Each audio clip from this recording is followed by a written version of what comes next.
वीर विनायक दामोदर सावरकर। रणदीप हुड्डा ने अनाउंसमेंट किया कि स्वतंत्र वीर सावरकर जी के ऊपर मूवी आएगी और लोगों ने प्रोपेगेंडा कहना भी शुरू कर दिया। मैं इस मूवी के लिए इतना एक्साइटेड था। मैंने रणदीप हुड्डा जी के सारे इंटरव्यू देख डाले और उससे से यही पता चल रहा था कि उन्होंने बहुत डिटेल में स्टडी किया है सावरकर जी के लाइफ के बारे में और ये मूवी बहुत लोगों के लिए इंस्पिरेशन बन सकती है। लेकिन साथ ही में एक ऐसे फ्रीडम फाइटर जिनके बारे में हम सबको पता होना चाहिए था, जिन्होंने भी बाकी क्रांतिकारियों की तरह कितने कष्ट झेले, उन सब फ्रीडम फाइटर को ये मूवी दिखाती है। मैं बात कर रहा हूँ सावरकर जी के भाई गणेश दामोदर सावरकर जी के बारे में। यह मूवी रुलाती भी है और दूसरी बात, जब भी फ्रीडम फाइटर के ऊपर मूवी बनती है तो हम देखते हैं कि वो कैसे लड़े, लेकिन यहाँ पर देखने को मिलता है कि एक फ्रीडम फाइटर ने कितना झेला। उनके साथ बाकी के भी कई सारे हजारों फ्रीडम फाइटर थे जिन्होंने भी उतना ही दुख झेला। मूवी की कहानी शुरुआत होती है सावरकर जी के बचपन से और कुछ इंसिडेंट के बाद वो शपथ लेते हैं छत्रपति शिवाजी महाराज के तरीके से वो स्वराज्य लाएंगे ब्रिटिशों को भागकर।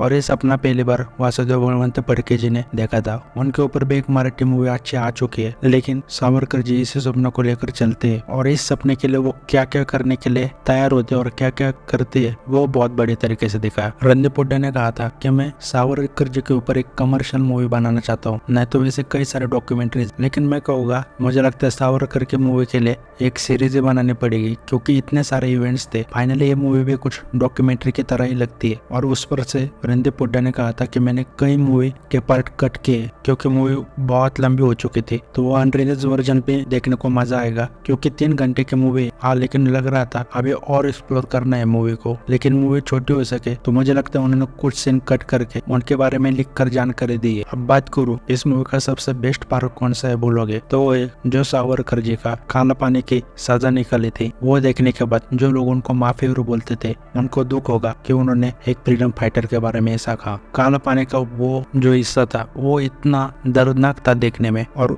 उसमें तुम्हें 2 से 3 बार रोने को आ जाएगा। मैंने बात की थी गणेश दामोदर सावरकर जी के बारे में, तो आपको पता नहीं होगा कि वो भी काला पानी की सजा काट रहे थे और एक ही जगह सजा काटने के बाद ये दोनों भाई 9 साल बाद मिले और काला पानी में क्या हाल होते वो तुम मूवी में देख लो। उसके बाद सबसे बुरा तब लगा जब गणेश दामोदर सावरकर जी की जो पत्नी थी उन्हें कई सालों बाद मिलने आने वाली थी, यानी उनको परमिशन मिल चुकी थी, लेकिन 4 दिन पहले वो गुजर गई मिलने से पहले। साथ ही में पिटीशन क्यों लिखी सावरकर जी ने वो भी बताया मूवी में। और सबसे best part Savarkar versus Gandhi ji ideology, इसके ऊपर 2-3 सीन है और हर एक सीन को बहुत बड़े तरीके से पोर्ट्रे किया है और इसमें रणदीप हुड्डा ने ऑडियंस के लिए सवाल छोड़ा है और रणदीप हुड्डा की मैं तारीफ करूंगा। रणदीप हुड्डा का अपना एक क्राफ्ट है, अपना एक तरीका है डायलॉग डिलीवरी बोलने का। और कोई भी रोल हो, सर्वजित हो या फिर अभी सावरकर जी के ऊपर मूवी, दोनों के लिए वेट लॉस किया, मतलब मेंटली और फिजिकली दोनों बंदे की डेडिकेशन देखने को मिलती है। और मैं रणदीप हुड्डा का बहुत पहले से फैन हूँ। डी मूवी ले लो या फिर जन्नत 2 में जो पुलिस वाले का रोल किया था, रणदीप हुड्डा हर मूवी में अपनी छाप छोड़कर चला जाता है, यहाँ तक कि सलमान खान की सुल्तान मूवी में भी।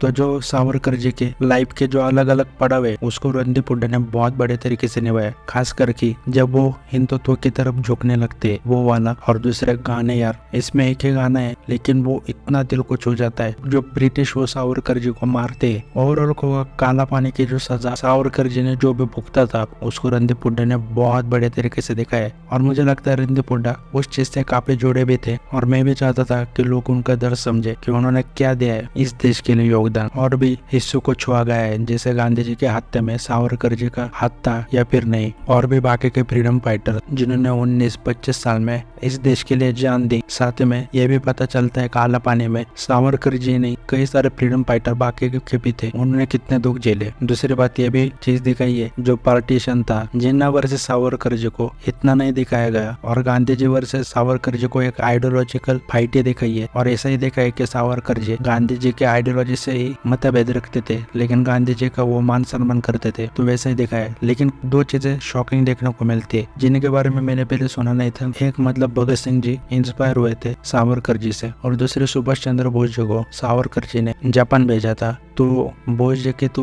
उनके रिलेटिव ने भी कहा कि ऐसा कुछ हुआ नहीं था, सावरकर जी और बोस जी कभी मिले नहीं थे, लेकिन मूवी में वैसा दिखाया गया है। इसके बाद मैं बोलूंगा मूवी किसी अच्छे थिएटर में जाकर देखो। मैं जिस थिएटर में गया था उसका इतना कुछ अच्छा एक्सपीरियंस नहीं था क्योंकि मूवी पूरी डार्क है, पूरे मूवी में अंधेरा है और ऊपर से मैं कहूँगा म्यूजिक इसका बहुत बढ़िया है। जो भी बैकग्राउंड म्यूजिक है उसका बहुत बड़ा हाथ है, तो मैं जो भी इवेंट्स चल रहे हैं उसको फील करवाने में। जैसे एनिमल मूवी ले लो, मतलब एक जो सीन है सावरकर जी मर्सी पिटिशन लिखते हैं ब्रिटिश को, तो उसमें जिस तरह बैकग्राउंड म्यूजिक वो पूरा एक सीन चला जाता है। मतलब रणदीप हुड्डा ने एज अ डायरेक्टर में कहूँगा बहुत बढ़िया काम किया है कि सावरकर जी की मेंटल हेल्थ क्या हो गई थी उस वक्त, हर चीज उनके मेंटल हेल्थ पर क्या इफेक्ट डाल रही थी, उनका सोचने का तरीका कैसे बदल रहा था, ये सब चीजें बहुत बड़ी तरीके से रणदीप हुड्डा ने दिखाई है। और दूसरी बात, रणदीप हुड्डा पहले इस मूवी में एक्टिंग ही करने वाले थे, पहले वो मूवी डायरेक्ट नहीं करने वाले थे, लेकिन जब उन्होंने सावरकर जी का इतिहास पढ़ा तो उन्होंने माना कि सावरकर जी को मैं गलत नहीं दिखा सकता, और इसके बाद उन्होंने खुद मूवी प्रोड्यूस की और डायरेक्ट की। मेरे फेवरेट शॉट्स बोलोगे तो पूरी मूवी मेरे लिए परफेक्ट है, लेकिन फेवरेट शॉट्स बोलूं तो जब सावरकर जी लास्ट में वो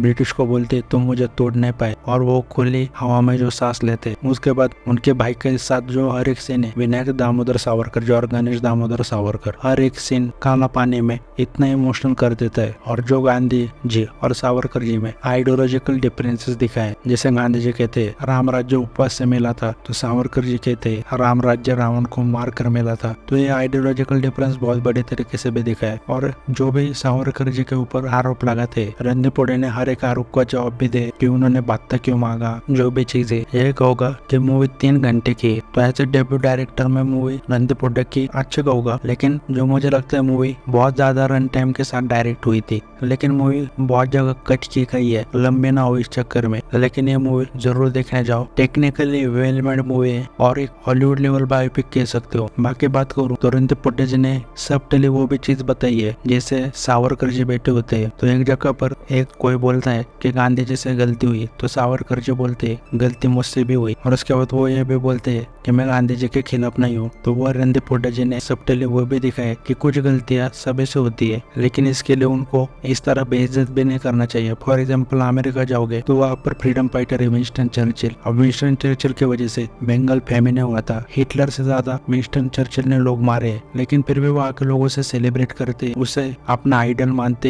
हीरो मानते। विंस्टन चर्चिल का स्टैचू आज भी तुम्हें अमेरिका में देखने को मिलेगा, और सही स्थिति में एकदम कोई टूटा फूटा नहीं, जबकि वहाँ पर सब है लेफ्टिस्ट कम्युनिस्ट, लेकिन किसी ने वो स्टैचू नहीं तोड़ा। जबकि विंस्टन चर्चिल ने भी इतना जेनोसाइड किया है। तो वही है, वहाँ के लोग फ्रीडम फाइटर को, गलतियों को लिटरली नजरअंदाज कर देते हैं। और हमारे इधर मैं देखता हूँ कितने फ्रीडम फाइटर अच्छे अच्छे, उनको रिस्पेक्ट नहीं दी जाती, उनके स्टैचू तोड़े जाते हैं आइडियोलॉजी की डिफरेंस की वजह से। बाकी आपका क्या ओपिनियन है वो भी कमेंट करके बताओ।